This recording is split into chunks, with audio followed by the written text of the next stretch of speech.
તાપી અને યમુના સૂર્યની પુત્રીઓ છે. ભગવાને સૂર્યપુત્રી કાલિંદી સાથે સ્નાન કર્યું. બસ આટલું જ તણખું આડું પડ્યું હોય ખાલી. સમજ્યા ને તમે? જ્ઞાન તો તમારા બધામાં છે, પણ અજ્ઞાનની થોડીક ખાલી ધૂળ ઉપર ચડી ગઈ છે. એને આ ભાગવતજીના આ પાણી વડે ધોવાની છે, બીજું કાંઈ છે નહીં. સત્સંગના પાણી વડે ધોઈ નાખો, ભક્તિનો હાબુ રાખો, વૈરાગ્યનો ધોકો લ્યો, એટલે બધું નીકળી જાય. તો પરમાત્માએ કાલિંદી સાથે લગ્ન કર્યા. પછી ભગવાન સત્યા, ભદ્રા, લક્ષ્મણા અને મિત્રવિંદાને પરણ્યા છે. ભગવાનની 8 પટરાણીઓ થઈ. ત્યારબાદ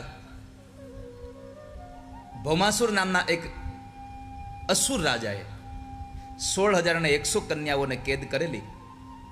એમણે ભગવાન કૃષ્ણને પત્ર લખ્યો, સંદેશો મોકલ્યો.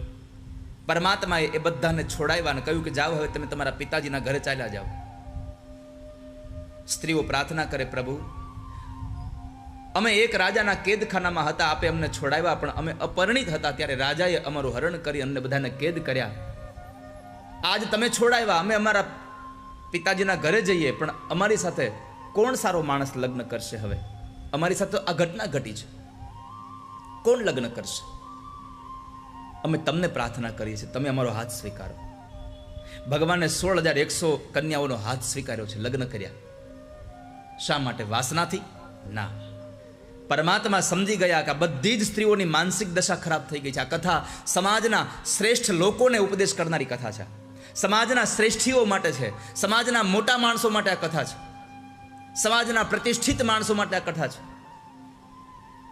કે જ્યારે પરમાત્મા આટલી પ્રતિષ્ઠિત વ્યક્તિ હતા અને સ્ત્રીઓએ કહ્યું કે તમે હાથ સ્વીકારો, બધી જ સ્ત્રીઓનો હાથ ભગવાને સ્વીકાર્યો. કેમ?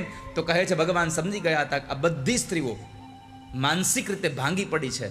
કદાચ હું નહીં લગ્ન કરું તો એના બીજા કોઈ સાથે લગ્ન થશે તો એના મનમાં એક વાત ચાલ્યા કરશે કે અમારી હારે કોઈ સારા માણસે લગ્ન ન કર્યા, અને એ વિચારો સાથે દુઃખી થતી થતી એ જીવન જીવશે.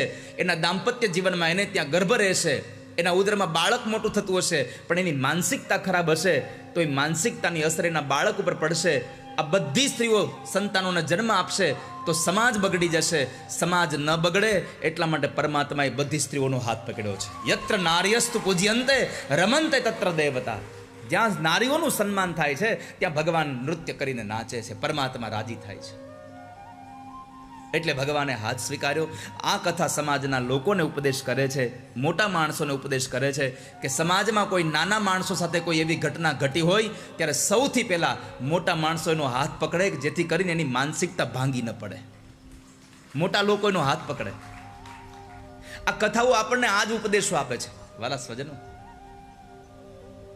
આપણી જે સંકુચિત માનસિક ધારાઓ છે ને એને તોડવાનું કામ જ આ કથા કરે છે. તમે કપાળમાં ચાંદલો નહીં કરો તો ચાલશે, ગળામાં માળા નહીં પહેરો તો ચાલશે, હાથમાં બેરખો નહીં ફેરવો તો ચાલશે, પણ કોઈનું ખરાબ કરશો એ ક્યારેય નહીં ચાલે. તમે સૌનું સારું કરો, આ કથા એ બતાવે છે. પણ આપણે મુખ મેં રામ, સમજનારા સમજી ગયા. સમજનારો વર્ગ જેટલો મળ્યો છે કથાનો, અડધું કહું ત્યાં આખું સમજી જાય છે. મારું અડધું કામ તો તમે કરી દો છો.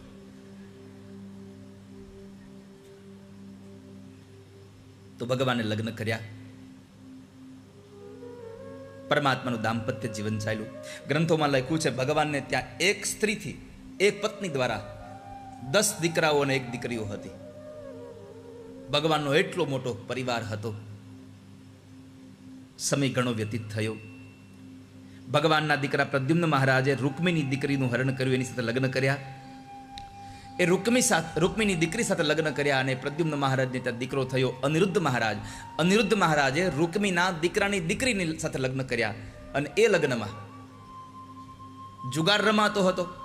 જુગારમાં ઝઘડો થયો અને દાઉદાદાએ ભૂંગળ મારી અને રૂકમીને મોતને ઘાટ ઉતાર્યો. કૃષ્ણના હાથે જેને મરતા બચાવ્યો હતો એને દાઉદાદાએ માર્યો છે, રૂકમીને માર્યો છે. પછી એ જ અનિરુદ્ધ મહારાજના બીજા લગ્ન બાણાસુરની દીકરી ઉષા સાથે થયા. મૂર્તિઓ 1, કન્યા પણ 1, લગ્ન 3 વાર. પેલું લગ્ન બંને જણા સ્વપ્નમાં પરણ્યા છે, બીજું લગ્ન બંને જણા ઝરૂખામાં પરણ્યા, અને ત્રીજું લગ્ન વિધિવત થયું છે. 3 લગ્ન થયા એમના, જેને બેનો ઓખાહરણની કથા તરીકે સાંભળે છે. એ ઉષાહરણની કથા છે, પણ આપણે શબ્દના અપભ્રંશ કર્યા, ઓખાહરણ કરી દીધું છે. ઉષાહરણ, એ ઉષાહરણની કથા બતાવી. પછી ભગવાનના પત્ની જાંબવતી, એનો દીકરો સાંબ, એના લગ્ન લક્ષ્મણની, એના લગ્ન દુર્યોધનની પુત્રી લક્ષ્મણા સાથે થયા, એ કથા બતાવી. પાંડવોએ ઘણા વર્ષ પછી રાજસુ યજ્ઞ કરતા હતા. એ રાજસુ યજ્ઞમાં બધા જ રાજાઓ જીતાઈ ગયેલા હતા, પણ એક જરાસંઘ જીતાયો નહોતો. ભગવાન પોતાના પત્નીઓ સાથે યજ્ઞમાં આવે છે, અને એ યજ્ઞમાં આવ્યા ત્યારે ધર્મરાજ યુધિષ્ઠિરે પ્રાર્થના કરીને કીધું, ભગવાન બધા જ લોકો જીતાઈ ગયા છે, પણ એક હજી જરાસંઘ નથી જીતાયો. એટલે ભગવાન કૃષ્ણ, અર્જુન અને ભીમ, આ ત્રણેય બ્રાહ્મણના વેશની અંદર જરાસંઘ પાસે ગયા. જરાસંઘ રોજ દાન દેતો હતો, નિત્ય દાન દે. કારણ કે ઘણા લોકો કહેતા હોય સારું કામ કરવું છે, ચોઘડિયું આવે ત્યારે થાય ને, તો તમારી નોટમાં લખી રાખો, સારું કામ કરવા માટે કોઈ ચોઘડિયું ખરાબ નથી, અને ખોટું કામ કરવા માટે કોઈ ચોઘડિયું શુભ નથી. ખોટું કામ કરવું હોય તો કોઈ સમય સારો નથી, અને સારું કામ કરવું હોય તો કોઈ સમય ખરાબ નથી. તમે સારું કામ ગમે ત્યારે કરી શકો. આપણે સારા સમયની રાહ જોઈને બેસીએ ત્યાં બધું જ હાથમાંથી જતું રહ્યું હોય છે. માટે જ્યારે તમારો સમય હોય ત્યારે ગમે તે કામ કરી લો, એ સારો સમય છે, સારું કામ કરતા જાઓ. તો જરાસંઘ રોજ દાન પુણ્ય કરતો હતો, અને એ જરાસંઘે આપેલા દાન પુણ્ય માટે થઈ ભગવાનને બધા લાઈનમાં ઊભા હતા. જરાસંઘ પાસે વારો આવ્યો. જરાસંઘે કહ્યું, તમને શું આપું ભૂદેવો? કહે છે, અમને દ્વંદ્વ યુદ્ધ આપી દો. જરાસંઘ સમજી જાય છે કે યુદ્ધને માગનારો કોઈ દિવસ બ્રાહ્મણ ન હોઈ શકે. ઓળખી ગયા એટલે એમણે જાહેર કરી દીધું, કૃષ્ણ હું તમને ઓળખી ગયો છું, પણ તમે બ્રાહ્મણ બનીને આવ્યા છો એટલે હું તમને ખાલી હાથ નહીં મોકલું. યુદ્ધ આપવા માટે તૈયાર છું, પણ તમારી હારે યુદ્ધ નહીં કરું, કારણ કે તમે રણ મેદાનને મૂકીને ભાગી જનારા છો. કાયર હારે હું યુદ્ધ નથી કરતો. બીજું, અર્જુન તારી સાથે યુદ્ધ નહીં કરું, કારણ કે અર્જુન તો મારાથી ઉંમરમાં બહુ નાનો છે. યુદ્ધ સમોવડિયા સાથે થાય. અને ત્રીજું, હું યુદ્ધ કરીશ તો ભીમ સાથે કરીશ. ભીમ સીધો ભગવાનની સામું જોવે છે, કારણ વગરનો. હોળી નાળિયેર મને હું કામ બનાવો છો આમાં? આ જરાસંઘ પાસે મારું કઈ આવે? તમે એ તો રહેવા દો. ભગવાને કીધું તમે યુદ્ધ કરો, પણ તમે મને તો કે મારી સામે નજર રાખજો. જરા શબ્દનો આધ્યાત્મિક જગતમાં અર્થ છે વૃદ્ધાવસ્થા. જ્યારે વૃદ્ધાવસ્થા આવે અને એને જ્યારે મૃત્યુ સાથે લડવાનો વારો આવે ત્યારે નજર ક્યાં રાખવાની? ભીમને નજર ક્યાં રાખવાની કીધું ભગવાને? પોતાના તરફ. એટલે આપણને બધાને એક સંદેશો આપ્યો ભગવાને આ કથા દ્વારા કે વૃદ્ધાવસ્થામાં નજર તમે પરમાત્મા સામે રાખશો ને તો મૃત્યુ તમને બહુ સતાવશે નહીં, તમને બહુ હેરાન નહીં કરે. પણ આપણે વૃદ્ધાવસ્થામાં જ આપણી નજર સંસારમાં ભટકે. નિવૃત્તિ થાય તઈ જ આપણે કોકના છોકરાને જાનમાં જવાનું સાંભળે. માટે આ કથા સંદેશો આપે છે, નજર આપણી પરમાત્મા તરફ રહેવી જોઈએ, આપણું ધ્યાન ભગવાન તરફ રહે.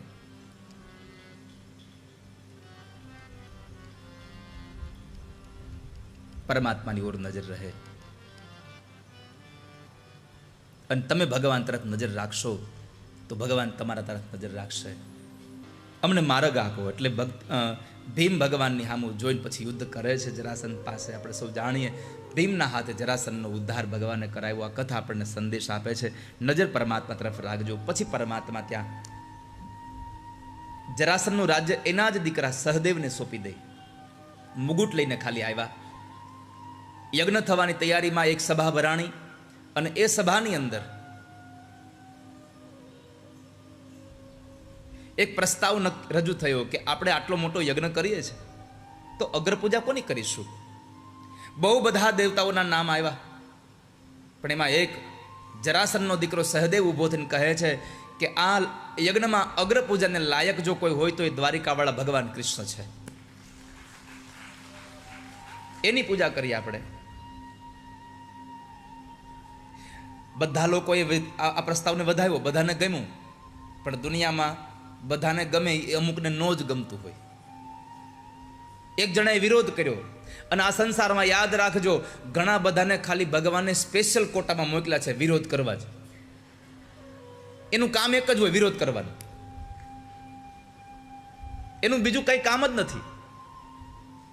તમે ગમે તેમ જુઓ, એ સારું કામ થતું હોય ત્યાં વિરોધ કરવા પહોંચી જાય એટલે સમજી જવાનું આ સ્પેશિયલ કેસમાં આવ્યા હતા લોકો. એનો જન્મ આ માટે જ થયો છે. કોઈકનો વિરોધ કરવામાં જેટલું ધ્યાન રાખે એના કરતાં જો પોતાની જિંદગીમાં ધ્યાન રાખે તો એનો વિરોધ થવા લાગે, એટલી ઊંચાઈએ પહોંચી જાય માણસ.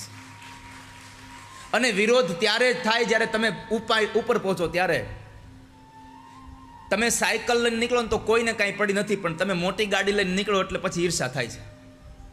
તમે આગળ કેમ વયા ગયા? અને આ દુનિયામાં ઈર્ષાની તો વાત જ જવા દો.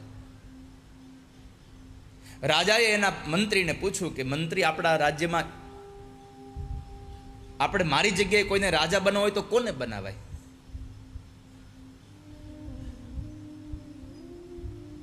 મંત્રી કીધું, મહારાજ એના માટે કંઈક નિર્ણય કરવો પડે.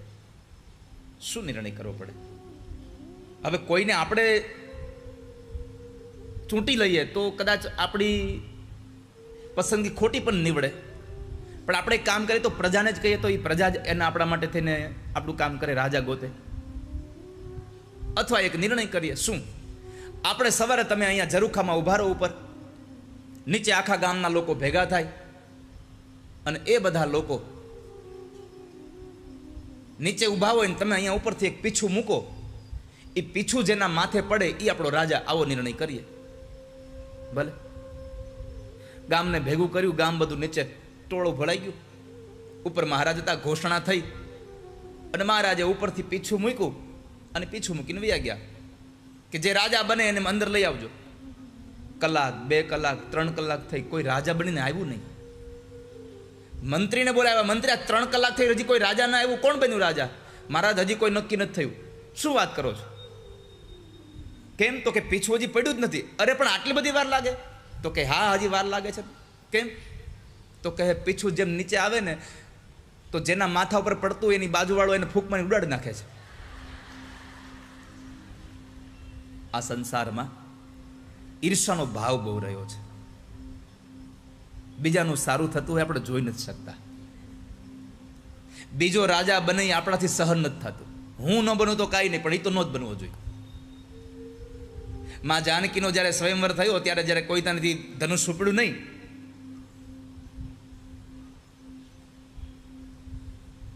ત્યારે મહાપુરુષો એમ કહે છે કે જ્યારે બધા રાજા બેઠા હતા ને ભગવાનને પ્રાર્થના કરતા હતા ત્યારે બધાના મગજમાં એક જ પ્રાર્થના હાલતી હતી કે હે ગણપતિ દાદા, આ ધનુષ ઉપડે તો મારાથી ઉપડે, નકર કોઈથી ન ઉપડે. એમાં સંસારમાં આપણી વાહવા થાય તો ઘણા લોકો ન જ ગમે.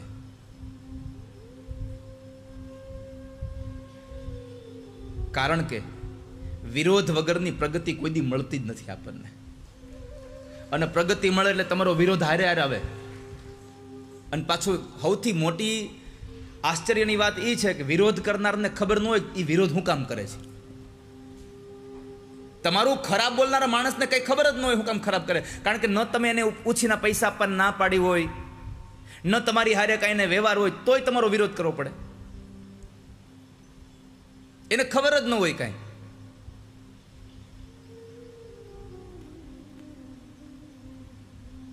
હું મારું તમને કહું લો ને, એકવાર મારે એકવાર કથા હતી અને એ 2018માં કથા.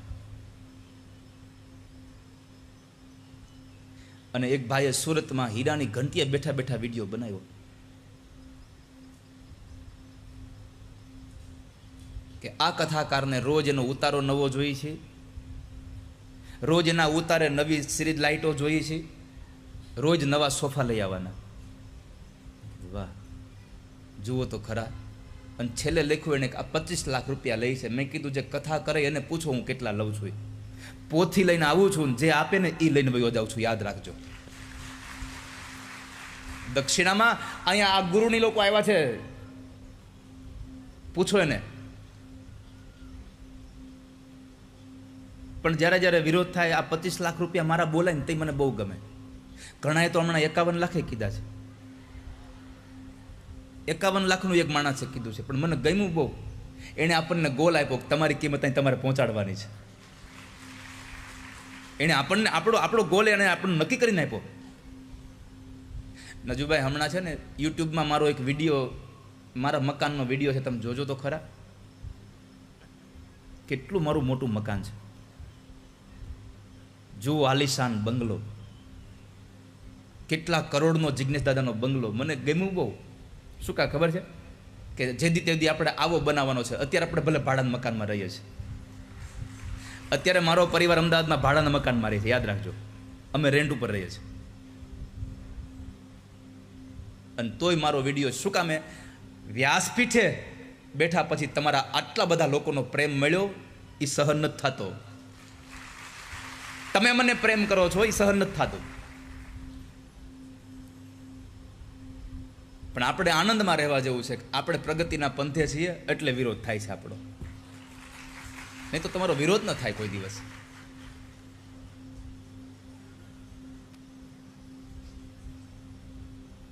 તો શિશુપાલે વિરોધ કર્યો કે ગોવાળિયાની અગર પૂજા ન થાય, એ ચોરની અગર પૂજા ન થાય, કોઈકની સ્ત્રીનું હરણ કરી જાય એની અગર પૂજા ન થાય.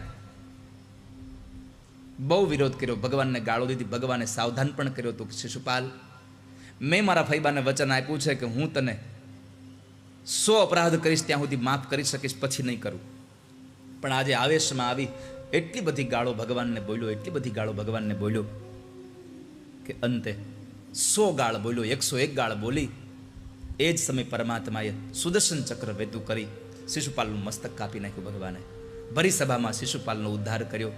અને એ સમયે પરમાત્માની આંગળીમાંથી જ્યારે લોહી નીકળ્યું તો દ્રૌપદીજીએ એ સમયે ત્યાં પાટો બાંધ્યો હતો. પોતાની સાડીમાંથી એક ટુકડો કરી અને એને બાંધ્યું. ભગવાને કીધું હતું આ તારો ટુકડો છે, એનું ઋણ જ્યારે સમય આવશે ત્યારે ઉતારી દઈશ.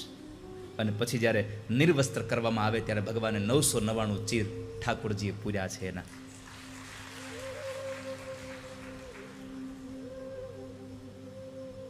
એને કોઈ ભાવના સાથે કંઈ કપડું બાંધ્યું નહોતું કે મારો આવો સમય આવશે ને તમારે આવવું પડશે. પણ પરમાત્મા બધાનું ઈપ્સિત સંપન્ન કરે છે. ભગવાન બધાનું કામ કરવા માટે તૈયાર છે.